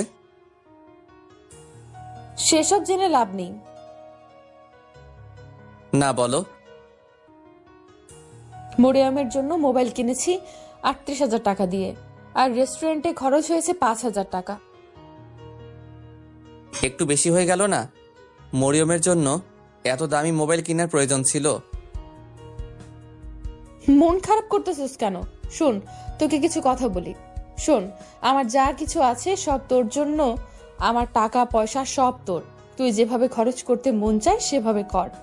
আর আমার আর তোর মাধ্যমে যদি তোর বাবা মা আর আমার বাবা মা যদি খুশি হয়, এর চেয়ে বড় পাওয়ার কি আছে? শোন, তুই আমার থেকে যা চাস আমি তোকে তাই দিব। তার বিনিময়ে শুধু তুই আমাকে তোর মনে একটু জায়গা দে, একটু ভালোবাসতে দে, যেটা নিয়ে আমি সারা জীবন চলতে পারি। আমি সুবর্ণাকে কাছে টেনে এনে নিজের বুকে শুয়ে দিয়ে বললাম, আমিও তোমার থেকে কিছু চাই না। আমি চাই সুখে দুঃখে কষ্টের সময় তোমাকে যেন আমার পাশে চাই। এর মনের ভিতর তুমি আছো, তুমি থাকবা। আমরা কবে বেবি নিব? আগে আমি উপার্জনের পথ বের করি, পরে তুমি চাকরি ছেড়ে দিবা। পরে তোমার কাজ হচ্ছে বেবির দেখাশোনা করা আর আমাকে ভালোবাসা। এখন কি তোকে ভালোবাসি না? সুবর্ণা কি যেন বলবা বলছিলা? 2 সপ্তাহ পর আমাদের ব্যাংক থেকে একটা ট্যুর হচ্ছে, সেখানে 2 থেকে 3 জন যাওয়া যাচ্ছে। সঠিক তারিখ বলো। সুবর্ণা তারিখ বললে আমি বললাম, আমার যাওয়া হবে না। কেন? কারণ ওই দিন আমাদের টুর্নামেন্টের ফাইনাল খেলা, আর আমাদের টিম ফাইনালে উঠেছে। খেলা রেখে ঘুরতে যাওয়া কোনোভাবেই সম্ভব নয়, আর এটা ফাইনাল খেলা, কোনোভাবেই মিস করা যাবে না। সুবর্ণার মনটা খারাপ হয়ে গেল। সেখানে গেলে আলাদা একটা স্যালারি দিবে। আচ্ছা দেখি স্বামীর সাথে কথা বলে, স্বামী কি বলে। দেখ, তোরে ছাড়া ট্যুর আমার পানি, তার চেয়ে ভালো না যাওয়া। ওকে দেখি, স্বামীর সাথে কথা বলে এখন হাসি দাও আর লাইট বন্ধ করে আসো। সুবর্ণা গিয়ে লাইট বন্ধ করে এসে আমার পাশে শুয়ে পড়ল এবং আমাকে জড়িয়ে ধরে বলল, সামনের সপ্তাহ মনে হয় তোর আব্বা আম্মা নতুন ফ্ল্যাটে চলে যাবে। কেন আমরা যাব না? না, আমরা এই ফ্ল্যাটে থাকবো দুজনে, ভাড়া আমি দিব। পরে কোনো এক সময় না হয় চলে যাব। তোমার শুধু অপচয়। এখন ঘুমা, আমাকে একটা চুমু দিয়ে। আমি সুবর্ণাকে চুমু দিয়ে ঘুমিয়ে গেলাম। এভাবে আস্তে আস্তে সুবর্ণা ভ্রমণের দিন চলে আসলো। আমি যেতে পারবো না, কারণ ফাইনাল খেলা। স্বামী বলছে কোনোভাবেই মিস করা যাবে না, তাই সুবর্ণার সাথে মরিয়মকে পাঠাবো ঠিক করলাম। কিন্তু সুবর্ণা বলল তার ছোট বোনকে সাথে নিবে। আবার ভাবলাম এত দূরে একা দেওয়া ঠিক হবে কিনা, কিন্তু সে বলল খুব জরুরি, তাই ভাবলাম যাক। যেদিন রাতে ওরা যাবে পরদিন আমাদের ফাইনাল খেলা, আমার জন্য কি আর ফাইনাল খেলার ডেট পিছনে দিবে? আর এদিকে মরিয়ম আব্বা আম্মা নতুন ফ্ল্যাটে চলে গেল। ও চলে গেলে আমি একা হয়ে যাব। দূর একদিন কি হবে, এই কয়দিন তাকেও বেশি পাশে পাই নাই, কারণ তার ব্যাংকে খুব কাজ গেছে। সুবর্ণা যেদিন যাবে সেদিন দুপুরে আমার জন্য রান্না করছে। 2 দিন খাওয়ার জন্য আমি না করছি, বলছি বাইরে থেকে খেয়ে নিব। ও বলে শুধু শুধু বাইরে খেয়ে পেটের 12টা বাজাতে চাস? যাই হোক, আমি রান্নাঘরে গেলাম, গিয়ে বললাম, কেন শুধু শুধু রান্না করছো? আর তোমার সুন্দরী মুখটা লাল হয়ে যাচ্ছে। যা তো, এখন আমাকে রান্না করতে দে। ওকে, রান্না করে আসো। আমি ঘরে গিয়ে গোসল করলাম, গোসল করে শুয়ে রইলাম। একটু পরে সুবর্ণা আসলো। সে এসে গোসলখানায় ঢুকলো, গোসল করে বের হলো, একটা প্লাজো পরলো আর একটা কামিজ। আমি অবাক হয়ে তার রূপ দেখতে লাগলাম। একটু পর মাঠে যাব প্র্যাকটিস করতে। না গেলে হয় না? বুঝোই তো, আগামীকাল ফাইনাল খেলা। ভাবছিলাম তুমি থাকবা, কিন্তু তার হলো না। দেখ, এখানে আমার কিছু করার আছে? আমার জন্য কি তারা কি ডেট পিছিয়ে দিবে? তুই বললে না যাই? না থাক, যাও। গিয়ে কিন্তু পানিতে নামবে না আর বেশি দূরে যাবে না। এখন বল শুধু, আমি আর তুই কবে ট্যুরে যাব? তুমি বলো।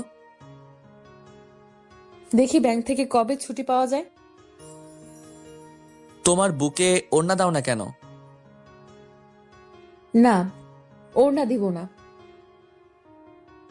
দাও, আমার চোখ শুধু তোমার ওই দুটোর দিকে যাচ্ছে। প্লিজ ওড়না দাও।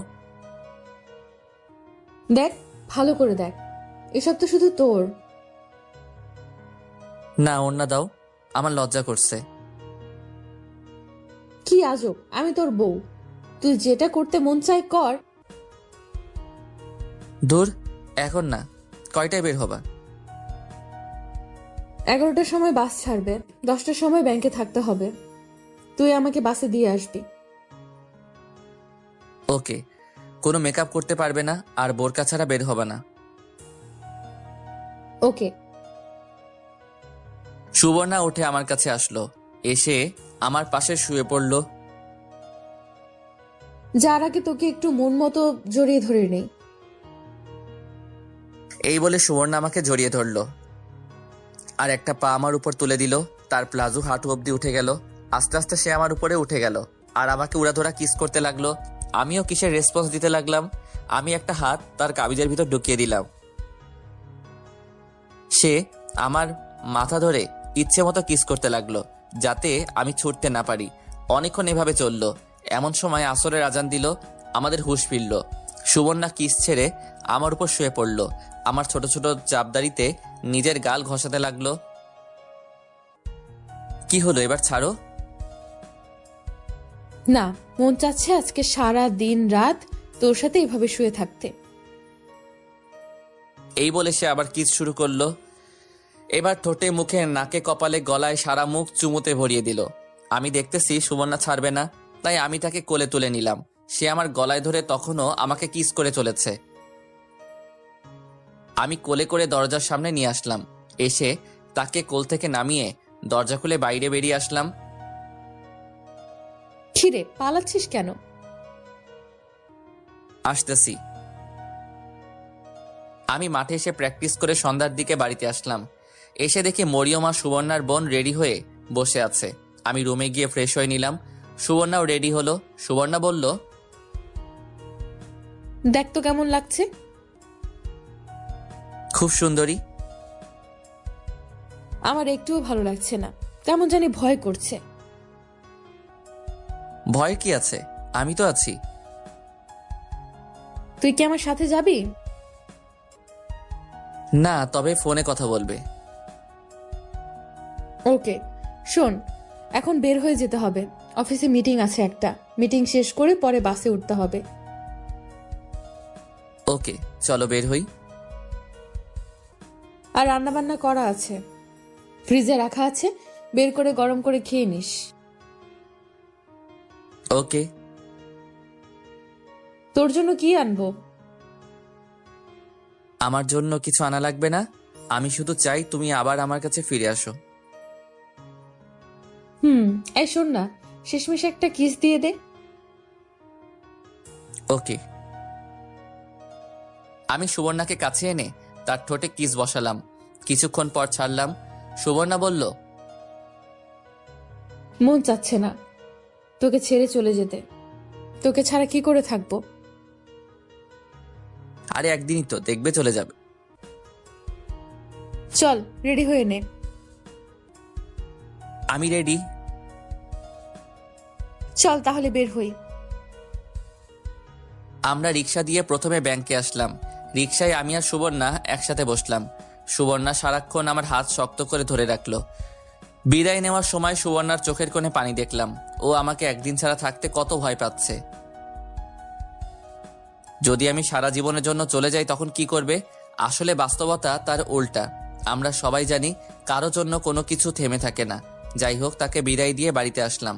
ভাবলাম এখন ইচ্ছা মতো সিগারেট খেতে পারবো। তাই বাড়িতে এক প্যাকেট বেনসন নিয়ে নিলাম। বাড়িতে এসে মনের ইচ্ছা মতো সিগারেট টানতে লাগলাম। এমন সময় সুবর্ণা ভিডিও কল দিল। আমি ফোন ধরলাম। কি রে, খেয়েছিস? না। এখন কি করস? আমি সিগারেট দেখালাম। আমি জানতাম আমি গেলে তুই ইচ্ছে মতো সিগারেট খাবি। এই, তুই শেষবারের মতো সিগারেট খেয়ে নে। আর কোনো দিন যদি দেখি তোর খবর আছে। ওকে, শেষবারের মতো খেয়ে নেই। ওরা কোথায়? ওরা দুজনে এক সিট দিয়েছে আর আমি বসছি আরেকজনের সাথে। দেখি কে সে। সুবর্ণা ক্যামেরা ঘুরিয়ে দেখালো। পাশে আরেকজন মেয়ে। আমি বললাম, তার কাছে মোবাইলটা দাও তো। কি বললি? তুমি দাও। সুবর্ণা মোবাইল দিল। আমি বললাম, আপু, আপনি তো সুবর্ণাকে চিনেন, আমি ওর হাজবেন্ড। প্লিজ আপু, তাকে একটু দেখে রাখবেন, সে যেন একা একা কোথাও না যায়। আরে আমি ওকে কি দেখবো, ওর খেয়াল রাখার জন্য তো বসই আছে। কি বললেন আপু? ওকে, আমি কোথাও যাব না। আর ভালো করে খাওয়া দাওয়া করিস। এখন রাখি। আরে আমার কথা শুনো। এই বলে সুবর্ণা ফোন কেটে দিল।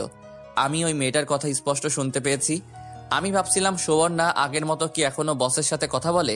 আগে ভাবছিলাম আমি তাকে ইগনোর করাতে সে বসের সাথে টাইম পাস করে, কিন্তু তারপর থেকে তো আমি তাকে আর ইগনোর করিনি। সুবর্ণা কি ইচ্ছে করে বসের সাথে আলাপ করে আমার যেদিন ফাইনাল খেলা সেদিন তাদের ট্যুর দিল, যাতে আমি না যেতে পারি আর তারা মনের মতো আনন্দ করতে পারে। কিন্তু সুবর্ণার আচার আচরণে তো সেরকম কিছু বোঝার উপায় নেই। তাহলে কি সুবর্ণা আমাকে ধোঁকা দিল? আমি বিশ্বাস করতে পারছি না। ভাবলাম এখন তাকে এসব বলে রাগারাগি করে লাভ নেই, পরে ওইখানে গিয়ে কোনো অঘটন ঘটাতে পারে। তার চেয়ে ভালো সে বাড়িতে আসুক, তারপর তাকে ঠান্ডা মাথায় জিজ্ঞেস করব। আমি আরেকটা সিগারেট খেলে মাথাটা একটু টেনশন মুক্ত হলো। পরে ঘুমিয়ে গেলাম। পরদিন সকালে সুবর্ণার সাথে একটু একটু কথা বললাম। বিকেলের দিকে ফাইনাল খেলা হলো, যেখানে আমাদের পারফরমেন্স অনেক ভালো হলো, যার কারণে আমরা ম্যাচটা জিতে যাই 2-1 গোলে। সন্ধ্যার পরে শুয়ে মোবাইল টিপতেছিলাম। আমাদের জিতার কয়েকটি ছবি সুবর্ণাকে হোয়াটসঅ্যাপে দিলাম। সুবর্ণাকে বুঝতে দিলাম না আমার মনের কথা। ভাবলাম ফেসবুকে কয়েকটি ছবি আপলোড দেই। ফেসবুকে ঢুকে টাইমলাইন চেক করছিলাম। একটা পোস্টের উপর আমার চোখ আটকে যায়। দেখি সুবর্ণা আর তার বস একসাথে ছবি তুলে ফেসবুকে পোস্ট করেছে। আইডি চেক করে দেখি তার বসের আইডি। আমার কলিজায় গিয়ে আঘাত লাগলো। এটা আমি কি দেখছি? আমার কেন জানি বিশ্বাস হচ্ছে না। সুবর্ণা এমন কাজ কি করে করতে পারলো? কেন জানি অনিচ্ছা সত্ত্বেও চোখ দিয়ে পানি বের হচ্ছে। এখন তাকে কিছু বলবো না, সে ঠিক মতো বাড়িতে আসুক, পরে না হয় এটার ফয়সালা করব। পরদিন রাতে সে আসলো। আমি দরজা খুলে দিলাম। আসলে আমি আবার ঘুমিয়ে গেলাম। সুবর্ণা তার পাশের মেয়েটার প্রতি প্রচন্ড রাগ হচ্ছে। সাকিবের ফোন কেটে দিয়ে সুবর্ণা বলল, আমার খেয়াল রাখার জন্য বস আছে, এই কথার মানে কি? তো বসই তো আপনার ভালো খেয়াল রাখে, সারাক্ষণ বসের অফিসে বসে থাকেন। কখন দেখছেন আপনি? কয়দিন আগে দেখেছি না। তো এই কথা আপনাকে কে বলছে? আমার হাজবেন্ডকে বলতে। বোকা পাইয়া সুন্দর একটা ছেলেকে বিয়ে করে ফেলেছেন, তার সত্য কথা জানা উচিত না? চুপ! যত সব ফালতু। কেন যে বস এদেরকে ব্যাংকে চাকরি দেয়? খালি মানুষের সংসারে ঝামেলা করার জন্য বসে থাকে। এখন তো ফালতু বলবেনি, কারণ সত্য কথা বলছি না। একটা কথাও বলবেন না। সুবর্ণাদের কক্সবাজার আসতে সকাল হয়েছে। সবাই হোটেল বুকিং করে রুমে চলে গেল। একটু পর মরিয়ম তারা বলল বিচে যাবে। সুবর্ণা তাদের নিয়ে বিচে আসলো। বিচে তারা এসে অনেক খুশি। সুবর্ণা তাদের বলে দিল পানিতে না নামতে। একটু পর খেয়াল করলো তাদের অফিসের অনেকেই বিচে আসলো। অনেকেই তাদের ওয়াইফকে নিয়ে, আবার একা ছেলে মেয়ে নিয়ে। কে জানি সুবর্ণা বলে ডাক দিল। সুবর্ণা চেয়ে দেখে তার বস বলল, তোমার জামাই কোথায়? সে আসেনি। এমন একটা ট্যুরে তোমাকে সে একা আসতে দিল? স্যার, ও একটা টুর্নামেন্টের ফাইনাল খেলা আছে, সেজন্য আসেনি। সে তোমার হাজবেন্ড হয়, তার কাছে খেলা বড় নাকি তুমি বড়? তার আসা উচিত ছিল। আমার মনে হয় সে তোমাকে ভালোবাসে না। দেখো, সে এখনো ছোট, সে এখনো তোমার গুরুত্ব বোঝে না। প্রয়োজন ফুরিয়ে গেলে তোমাকে ছুঁড়ে ফেলে দিবে। না স্যার, ও এমন না। চলো এদিকটাই যাই। চলো একটা ছবি তুলি। বস বলাতে সুবর্ণা না করতে পারলো না। বস ছবি তুললো তার মোবাইল দিয়ে। আমি তোমাকে কিছু বলতে চাই। জি স্যার, বলেন। দেখো, তোমার পিচ্চি হাজবেন্ড তোমাকে না ভালোবাসে না তোমাকে কেয়ার করে। প্রয়োজন শেষে তোমাকে ছেড়ে অন্য কোনো মেয়ের সাথে দেখবে চলে যাবে। তার চেয়ে ভালো সময় থাকতে সাবধান হও। স্যার বুঝলাম না। তার চেয়ে ভালো সময় থাকতে সাবধান হও। মানে যদি তুমি তোমার হাজবেন্ডকে ভালো না লাগে তাহলে আমি আছি, তুমি আমার কাছে আসতে পারো। বসের মুখ থেকে এমন কথা বের হবে সুবর্ণা কল্পনাও করেনি। কি নিচু মনের মানুষ, দেখতেছে আমার জামাই আছে তারপরেও কি বেহায়ের মতো প্রস্তাব দেয়। আর সাকিবকে ছাড়া সুবর্ণা কিছুই কল্পনা করতে পারে না। সাকিবই সুবর্ণার সব। সুবর্ণার চুপচাপ দেখে বস বলল, তোমাকে আমি চাপ দিচ্ছি না, আজকে ভালোভাবে চিন্তা করে আমাকে জানাও। ওকে, আমি যাই। এই বলে বস চলে গেল। সারাদিন এদিক সেদিক ঘুরে চলে গেল। পরদিন আবার বসের সাথে হোটেলে দেখা। বস বলল, তো সুবর্ণা, কি চিন্তা ভাবনা করলা? সুবর্ণা কোনো দ্বিধা ছাড়াই বলতে লাগলো, না স্যার, আমি তাকে ছাড়তে পারবো না। তাকে ছাড়া আমি কিছুই কল্পনা করতে পারি না। সাকিবের জন্য আমি সব দিয়ে দিব। সে যদি আমাকে ব্যবহার করে ফেলে দেয় তাহলে সেটা ভেবে নিব আমার কপাল ভালো না। বাঁচলে তার জন্য বাঁচবো, মরলে তার জন্যই মরবো। সাকিবকে আমি ভালোবাসি স্যার, তাকে ছাড়া আমি থাকতে পারবো না। Sorry sir. ভেবে চিনতে বলছো তো? জি স্যার, আমি তার স্ত্রী আর আমি তাকে খুব ভালোবাসি। এখন না বুঝলে সে কয়েকদিন পর সে ঠিকই বুঝবে। তোমার এই একটাই দোষ, তুমি মানুষকে অন্ধের মতো বিশ্বাস করো। নিলয়কে বিশ্বাস করেছিলে না? সে তোমাকে কি দিয়েছে? উল্টা তোমার জীবন থেকে 5টি বছর কেড়ে নিল। বুঝবা একদিন, ঠিকই বুঝবা। না স্যার, সবাই তো আর নিলয়ের মতো না। আর আমি সাকিবকে অন্ধের মতোই বিশ্বাস করি। এই অন্ধকেই সে একদিন পথ দেখাবে। তুমি চাইলে আরো কয়েকদিন সময় নিতে পারো। না স্যার, আমার আর সময় লাগবে না। এটাই আমার ফাইনাল সিদ্ধান্ত। আশা করি এই বিষয়ে আমাকে আর বিরক্ত করবেন না। Are you sure? জি স্যার। ওকে। এই বলে বস চলে গেল। সুবর্ণা ভাবলো এই বস নিজের বউয়ের খেয়াল রাখতে পারে না, নিজের বউকে ডিভোর্স দিয়ে চলে যায়। এখন আসছে আমার খেয়াল রাখতে, যত সব ফালতু। রাতে তাদের বাস ছাড়ে। বাসায় আসতে আসতে অনেক রাত হলো। এসে দরজায় টোকা দিল। সাকিব দরজা খুলে দিল। সাকিব কিছু না বলে আবার ঘুমিয়ে গেল। সুবর্ণাও ফ্রেশ হয়ে সাকিবের পাশে শুয়ে পড়ল। সকালে ঘুম থেকে উঠে দেখি সুবর্ণা আমাকে জড়িয়ে ধরে দিব্যি ঘুমাচ্ছে। আমার তার মুখের দিকে তাকালাম। ভাবলাম নিষ্পাপ মুখ, মিথ্যা বলতে পারে না। ভাবলাম এখন ঘুমাক, পরে জিজ্ঞেস করব। আমি গিয়ে ফ্রেশ হয়ে নাস্তা রেডি করলাম। পরে সুবর্ণাকে ডাক দিলাম নাস্তা করতে। সুবর্ণা উঠে ফ্রেশ হয়ে নাস্তার টেবিলে আসলো। আমার শরীর তো রাগে গজগজ করতেছে। পরপুরুষের সঙ্গে রাত কাটিয়ে এসে আমার পাশে শুয়ে ঘুমালো। আর আমি তাকে নাস্তা বানিয়ে খাওয়াচ্ছি। আমার মুখের এমন অবস্থা দেখে সুবর্ণা বলল, কিরে, তুই মুখ এরকম গোমড়া করে রাখছিস কেন? চুপ, একদম চুপ। তুমি এক্ষুনি এই বাড়ি থেকে বের হয়ে যাও। তোমাকে আমার একটু প্রয়োজন নেই। আমি মোবাইল থেকে ছবি বের করে সুবর্ণাকে দেখালাম। তুই আমার কথা শোন। তোমার কথা আমি বিন্দু পরিমাণ বিশ্বাস করি না। আমি আগেও দেখছিলাম তোমার সাথে তোমার বসের খুব ভাব, কিন্তু আমি ভাবছিলাম সেটা আমার ব্যর্থতা। আমি তোমাকে ভালোবাসতে পারিনি। তখন ঠিক করেছিলাম তোমাকে আর কষ্ট দিব না। এরপর থেকে তুমিই বলো আমি তোমার কথার অবাধ্য হয়েছি। দেখ, বস যদি আমাকে ডেকে অফিসে বসিয়ে রাখে সেটাতে আমার কোনো দোষ আছে? আমি প্রচন্ড রাগ উঠে গেছে। রাগ উঠলে আমি কি বলি আমি নিজেই জানি না। এখন বস যদি বলে চলো রুম ডেটে যাই, তখনও বলবা বস বলছে না করতে পারি না। ছি ছি সুবর্ণা, ছি। আমি তোমাকে সত্যি ভালোবেসেছিলাম। আর কক্সবাজার গিয়ে তোমরা গিয়ে কি করছো আল্লাহই জানে।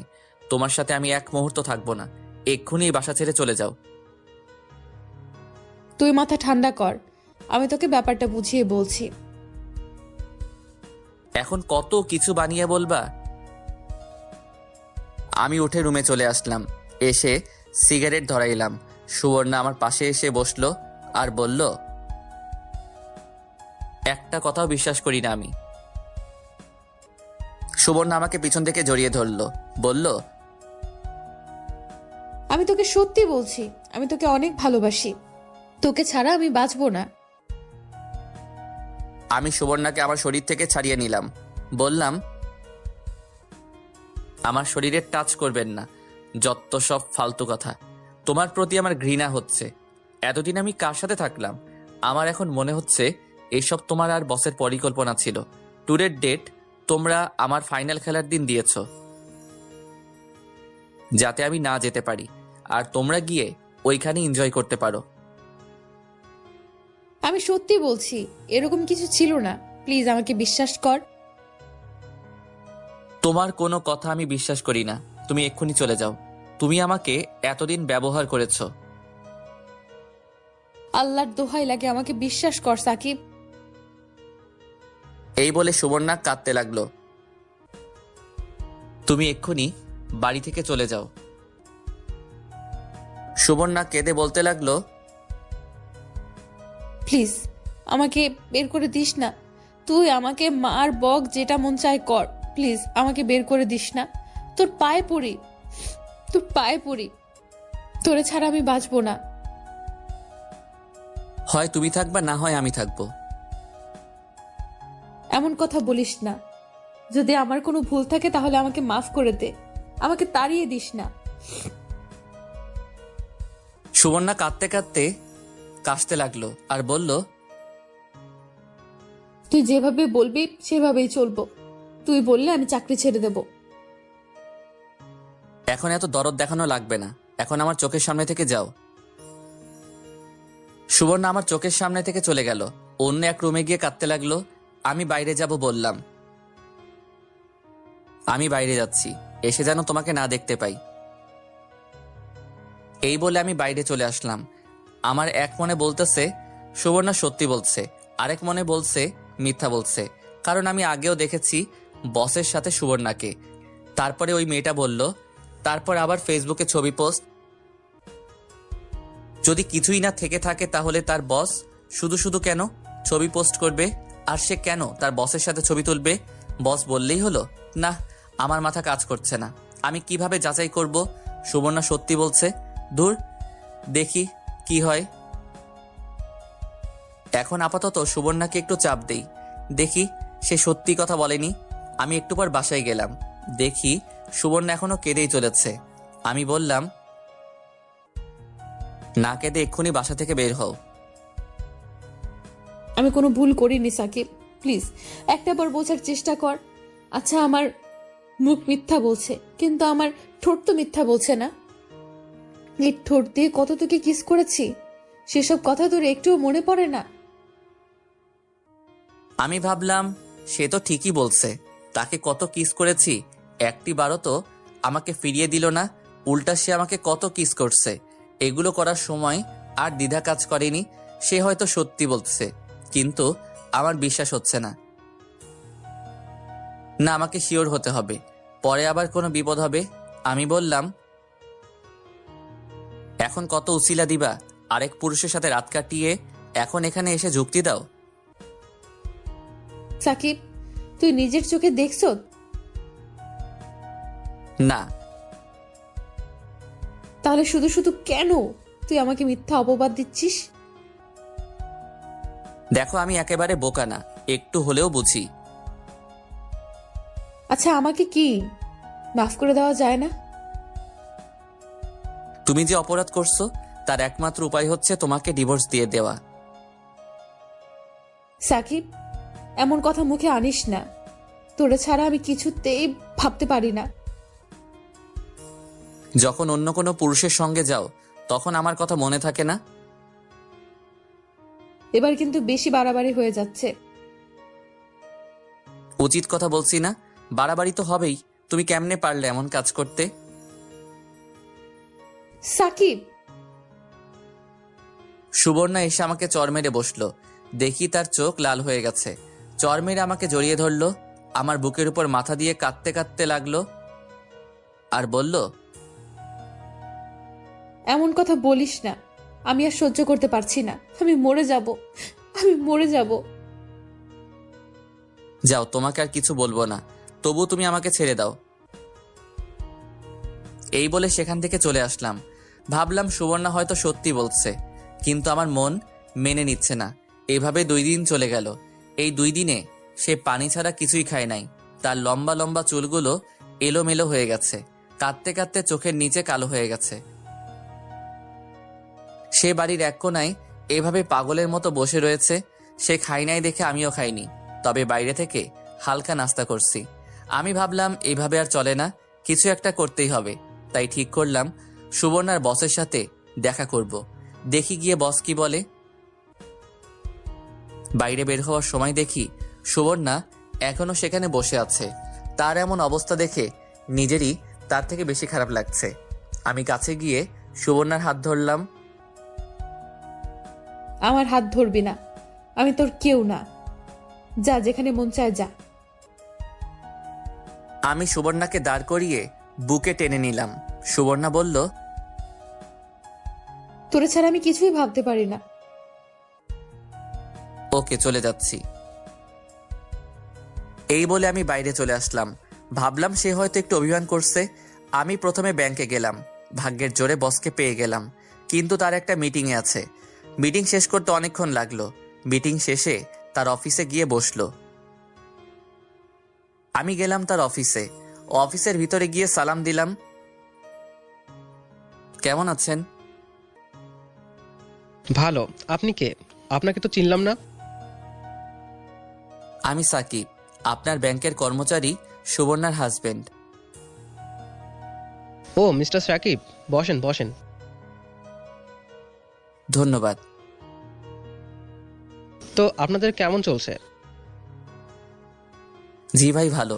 ভাই, আপনাকে কিছু জিজ্ঞেস করার জন্য আসছি। বলেন। আমি ওই দিন ফেসবুকে দেখলাম আপনি আর সুবর্ণা ছবি তুলে ফেসবুকে একটা পোস্ট করেছেন। আপনি কারণটা জানতে পারি? আসলে ওইটা আমার ভুল ছিল, আর একদিন পর আমি ছবি ডিলিট করে দিয়েছি। আসলে ভাই, আপনার ওয়াইফকে আমার ভালো লাগতো, তাই তার কাছে প্রস্তাব দিয়েছিলাম, কিন্তু সে আমাকে না করে দিয়েছে। কি কি বলছে ভাই, একটু বলতে পারবেন? সুবর্ণা যা যা বলছিল ঠিক তাই বলল, আর শেষমেশ বলল, ভাই, আপনি অনেক লাকি, সুবর্ণার মতো একটা বউ পাইছেন। তাকে কষ্ট দেওয়া আপনার মোটেও ঠিক নয়। জি ভাই, তাহলে আমি যাই। প্লিজ এক কাপ কফি খেয়ে যান। আরেক দিন ভাই। এই বলে আমি বাসায় চলে আসলাম। এসে পুরো ঘর সুবর্ণাকে খুঁজলাম, কোথাও নেই। আমার ভিতর ভয় ঢুকে গেছে। কোথায় গেল? ঘরে ঢুকে দেখি মোবাইল, কাপড় চোপড় সব আছে। তাহলে গেল কোথায়? পাশের বাড়ির ছাদে দেখি সুবর্ণার বোন। আমি তাকে জিজ্ঞেস করলাম সুবর্ণা তাদের বাসায় গিয়েছে কিনা। সে বলল না। তাহলে কি আমাদের বাসার ছাদে? যাই, ছাদে যাই। এমন সময় সুবর্ণা ঘরে ঢুকলো। আমার যেমন আত্মা ফিরে আসলো। সুবর্ণাকে দেখে বললাম, কোথায় গিয়েছিলা? তোরে বলতে যাব কেন? বলো না। না, বলবো না। সুবর্ণা আবার আগের জায়গায় গিয়ে চুপচাপ বসে রইল। তখন একেবারে পাগলির মতো লাগছিল। চুলগুলো এলোমেলো, ফোলা ফোলা গাল, নাকে দুল নেই, কানে নেই, হাতেও নাই, যেমন একেবারে বিধবা হয়ে গেছে। কোনায় বসে মাথা নিচু করে দিয়ে বসে রয়েছে। আমি দরজা লাগালাম, তার কাছে গেলাম, গিয়ে তার হাত ধরলাম। সুবর্ণা আমার হাত থেকে তার হাত ছুটিয়ে নিল। আমি তার দুই পা ধরে আর পিঠে ধরে পাজা কোলা করে কোলে তুলে নিলাম। সুবর্ণা আমাকে মারতে লাগলো আর বলতে লাগলো, ছাড় আমাকে কুত্তা, ছাড় আমাকে কুত্তা, তুই বেরিয়ে যাই বাসা থেকে। যাব না, এখন যা, তোর আর এই বাসায় জায়গা নেই। আমি সুবর্ণাকে আমার বিছানায় এনে ফেললাম। তখনও সে আমাকে মারতে লাগলো। আমি তার হাত দুইটা ধরে তার ঠোঁটে আমার ঠোঁট লাগিয়ে দিলাম, কিন্তু সে কোনো রেসপন্স করছে না। কিন্তু আমি করেই যাচ্ছি। একটু পর সে রেসপন্স করতে লাগলো। সুবর্ণা আমাকে একটু ছাড় দিচ্ছে না, প্রতিটা মুহূর্ত কাজে লাগাচ্ছে।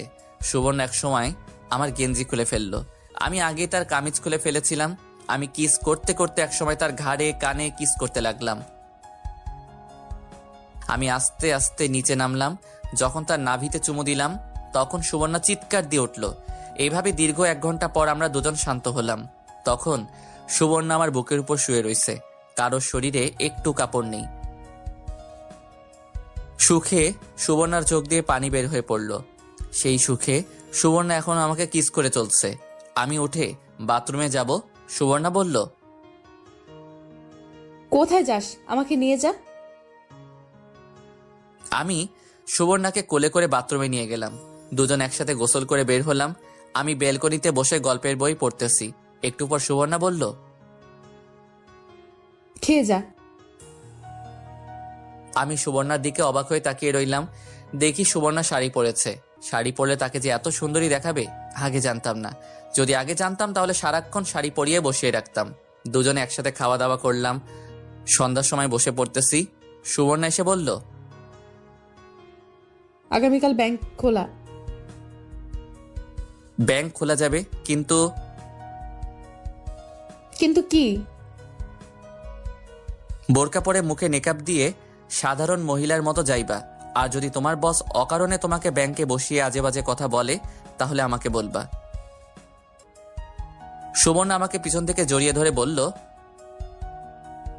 তুই যেভাবে বলবি সেভাবেই যাব। লক্ষ্মী সোনা।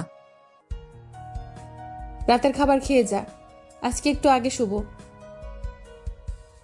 ওকে। আমি আর সুবর্ণা একসাথে খাওয়া দাওয়া করলাম। খেয়ে সুবর্ণা বিছানায় শুয়ে পড়ল। আমি বই নিয়ে ঘাটাঘাটি করতেছি। একটু পর সুবর্ণা বলল, হয়েছে তো, এখন ঘুমা। আমি লাইট বন্ধ করে সুবর্ণার পাশে শুয়ে পড়লাম। সুবর্ণা আমাকে জড়িয়ে ধরল। জড়িয়ে ধরে আমাকে কিস করা শুরু করলো। আমিও করতে থাকলাম। এভাবে অনেকক্ষণ চলল। দুজন শান্ত হয়ে জড়িয়ে ধরে শুয়ে রইলাম। আমি বললাম, আমি তোমাকে অনেক কষ্ট দিয়েছি। আমার প্রতি তোমার কোনো রাগ আছে? থাকলে বলো। তোর প্রতি আমার কোনো রাগ নেই। প্রতিদিন রাতে এই কিছুক্ষণের জন্য তোকে পাইলে চলবে আমার। এতেই আমি খুশি, আর কিছু চাই না আমি। আমি তোমার জন্য সারা দিন রাত আছি। চল না, এখন একটা বেবি নেই? ওকে সুইটহার্ট। একটা কষ্ট আমার বুকে এখনো আছে। কিসের কষ্ট আমাকে বলো। আমার জীবন থেকে নিলয় 5 বছর কেড়ে নিল। আমি কিছুই করতে পারলাম না। উল্টা সে এখন আনন্দে সংসার করছে। করুক, তাতে আমাদের কি? তোমার কষ্ট দেখার জন্যই তো আমি আছি। তুই চিন্তা ভাবনা করছ 5টি বছর সে আমার জীবন থেকে কেড়ে নিল। এমন যদি তোর সাথে হতো? এখন তুমি কি করতে চাচ্ছ? আমি এর প্রতিশোধ নিতে চাই। পাগল নাকি? শুধু শুধু ঝামেলার প্রয়োজন আছে? না, আমি এই মনটাকে একটু শান্তি দিতে চাই। বলো তুমি কি চাও? তোমার কথায় শান্তি দরকার, আমি দিব। না, আমি প্রতিশোধ নিবই। নিলয়কে দেখলেই আমার শরীরটা কাঁটা দিয়ে ওঠে, সাথে তার বউকে দেখলে। বাদ দাও না, ওরা ওদের মতো, আমরা আমাদের মতো। না, তুই বুঝতে পারতেছ না। ওকে, তুমি কি চাও আমাকে খুলে বলো। আমি চাই তুই গিয়ে নিলয়কে বলবি তোর বউ ভালো না, কলেজ লাইফে অনেক ছেলের সাথে ঘুরোঘুরি করছে, হ্যান ত্যান আজাইরা যত কিছু মনে চায় বানিয়ে বলবি। আর আমি তার বউয়ের কাছে গিয়ে নিলয়ের নামে যত সব আজাইরা কথাবার্তা বলে তাদের মধ্যে ঝগড়া লাগিয়ে দিব। এরপর দুজনে এই বাসা ছেড়ে আমাদের সেই বাসায় চলে যাব। এটা কি ঠিক হবে? ঠিক হবে। নিলয়ে এটারই যোগ্য। ওকে, বলবো নে। কবে এই বাসা ছাড়বি? তুমি বলো। এই মাস শেষ করে। যেদিন বাসা ছাড়বো এর আগের দিন নিলয়দের মধ্যে ঝামেলা লাগিয়ে দুজনে ভাগবো। ওকে, কিন্তু আজকে রাতে তুমি ঘুমাতে পারবা না। কেন? এই না, আমার সত্যিই ঘুম ধরছে। রাখো তোমার ঘুম। এই বলে আমি সুবর্ণার উপর উঠে গেলাম, কিস করতে লাগলাম। ওই দিন রাতে সুবর্ণা ঘুমাতে পারে নাই আমার জ্বালায়। সকালে ঘুম থেকে উঠে আমাকে মারবে নাকি কাঁদবে নাকি হাসবে কিছুই বুঝতে পারছে না। অবশেষে আমাকে মারতে লাগলো। আমি তাকে কোলে তুলে নিলাম, নিয়ে তাকে দেয়ালে ঠেস দিয়ে দাঁড়ালাম, আবার কিস করতে লাগলাম। সুবর্ণা বলল, ছাড়বি আমাকে? আজকে ব্যাংক থেকে ছুটি নাও না। বস ছুটি দিবে না। ট্রাই করে দেখো না। নে তোর ফোন দিয়ে বল আমার শরীর ভালো না। আমি তার বসকে ফোন দিলাম। কেমন আছেন ভাই? আমি সুবর্ণার হাজবেন্ড। জি ভালো, আপনি কেমন আছেন? আমি তো ভালো, কিন্তু সুবর্ণার শরীরটা ভালো না। ওর খুব বমি বমি ভাব আর জ্বর। তার কি আজকে ছুটি দেওয়া যাইবে? তাকে মোবাইলটা দেন। সে এখন ঘুমাচ্ছে। ওকে, আগামীকাল যেন সঠিক টাইমে চলে আসে। ওকে। সুবর্ণা ছুটি পেয়ে নাচতে লাগলো এবং লাফ দিয়ে কোলে উঠে গেল। আমি টাল সামলাতে না পেরে বিছানায় পড়ে গেলাম। সেখানে আমাকে পাগলের মতো কিস করতে শুরু করলো। ওই দিন আমি তার জ্বালায় ঘুমাতে পারিনি। এইভাবে মাসের শেষে চলে আসলো। এই কয়েকটা দিন আমরা খুব মজা করেছি। সুবর্ণা শিখিয়ে দিল নিলয় ভাইকে গিয়ে কি কি বলতে হবে। আমি নিচে গিয়ে নিলয় ভাইয়ের জন্য অপেক্ষা করছিলাম। একটু পর নিলয় ভাই আসলো। আমি বললাম, ভাই একটু কথা বলা যাবে? বলো। আপনার বউয়ের নাম সোনিয়া না? আপনার বউ ওই দিন আমার সামনে পড়ছিল। আপনার বউকে দেখে আমার পুরনো দিনের কথা মনে পড়ে গেছে। মানে কি? ভাই, এই বাসায় আসার আগে আমি এই কলেজে পড়তাম। ওই কলেজে সোনিয়া পড়তো। তো হয়েছেটা কি? ভাই, ওর নামে কলেজে অনেক সুনাম ছিল। সুনাম থাকতেই পারে, ও খুব ভালো ছাত্রী ছিল। কে বলেছে আপনাকে? একদম বাজে ছাত্রী ছিল, আর 1 নাম্বারের বদমাইশ ছিল। কত ছেলে যে তার জন্য কলেজ ছাড়ছে হিসেব নেই। আর কত ছেলের সাথে যে রুম ডেটে গিয়েছে তারও কোনো হিসেব নাই। পরীক্ষার আগে স্যারদেরকে ভয় দেখিয়ে প্রশ্ন নিয়ে ভালো রেজাল্ট করত। তার আগের কথাগুলো মনে হলে আমার শরীর কাঁটা দিয়ে ওঠে। যত সব ফালতু কথা। ভাই, বুঝবেন এক সময়। জানি, তুমি এখন যাও তো। আমি চলে আসলাম। বাসায় এসে সুবর্ণাকে সব বললাম। আমাদের কাজ শেষ। আমি নিলয়ের নামে যত সব মিথ্যা কথা বানিয়ে তার বউয়ের কানে দিয়ে এসেছি। এখন তাদের ঝগড়া দেখে কে? আমার যে কি খুশি লাগতেছে। যদি তাদের ঝগড়াটা একটু শুনতে পারতাম তাহলে মনটা আরো শান্তি লাগতো। মনে হয় না নিলয় ভাই আমার কথা বিশ্বাস করছে। না করুক, কিন্তু সন্দেহ তো করবে। এখন আমাদের কাজ শুধু কেটে পড়া। সেটাই। সুবর্ণা বলল, পরদিন আমরা আমাদের বাসায় চলে আসলাম সবকিছু নিয়ে। এদিকে আমার পরীক্ষা শেষ হলো। এখন চাকরি ইন্টারভিউ দিতেছি। সুবর্ণাদের অফিসে বলে ঢুকানো যাবে না। 4টা মাস চাকরির জন্য ঘুরলাম। এই রেজাল্টে চাকরি হবে না। বাধ্য হয়ে হাল ছেড়ে দিলাম। এদিকে সুবর্ণার পেটে বাচ্চা চলে আসলো। পরে আমি আব্বার কাছ থেকে কিছু টাকা নিয়ে সুবর্ণা কিছু টাকা দিয়ে একটা ব্যবসা দেই, মোবাইলের দোকান। তখন সুবর্ণাকে বললাম চাকরি ছেড়ে দিতে। সুবর্ণা বলছিল আরো চাকরি করবে। আমি বললাম, তুমি এতদিন কষ্ট করছো, এখন বসে রেস্ট নাও আর আমাদের বেবিটার যত্ন নাও। সুবর্ণা আমার কথা শুনলো। কিছুদিন পর আমাদের একটা ছেলে হলো। তখন আমার খুশি দেখে কে? একটা জিনিস আমার কাছে অবাক লাগলো, এই একটা উপহার দেওয়ার জন্য সুবর্ণা কত কষ্ট করলো। নিলয় ভাইয়ের কাছ থেকে ধোকা খেয়ে আমার কাছে আসলো, আমাকে না জানিয়ে বিয়ে করলো, আমার কাছ থেকে কত কষ্ট পেল। তারপরেও সুবর্ণা চালিয়ে গেছে। মেয়েরা পারেও, এটা বলতে হবে। অনেকে বলে তাদের ধৈর্য শক্তি কম। স্বামীকে এই একটা উপহার দেওয়ার জন্য তারা কত কষ্ট সহ্য করে। আসলে আল্লাহ তাদের এমনভাবে সৃষ্টি করেছে। হাসির বদলে আমার চোখ দিয়ে পানি চলে আসলো। কিছুদিন পর সুবর্ণা বলল, চল না একটা ট্যুর দেই। নাদিম একটু বড় হয়ে নিক, পরে যাব। আমার ছেলের নাম নাদিম। নাদিম বড় হতে হতে একটা বেবি চলে আসবে, পরে আর যাওয়া হবে না। চল না যাই। ওকে, দেখি। আজ সুবর্ণা 2 সন্তানের জননী। সবকিছু ঠিক, কিন্তু সমস্যা একটাই, 2 সন্তানের জননী হয়ে সুবর্ণা এখনো আমাকে তুই করে বলে। গল্পটি ভালো লাগলে অবশ্যই লাইক, কমেন্ট, শেয়ার করুন। সম্পূর্ণ গল্পটা শোনার জন্য আপনাদের অনেক ধন্যবাদ।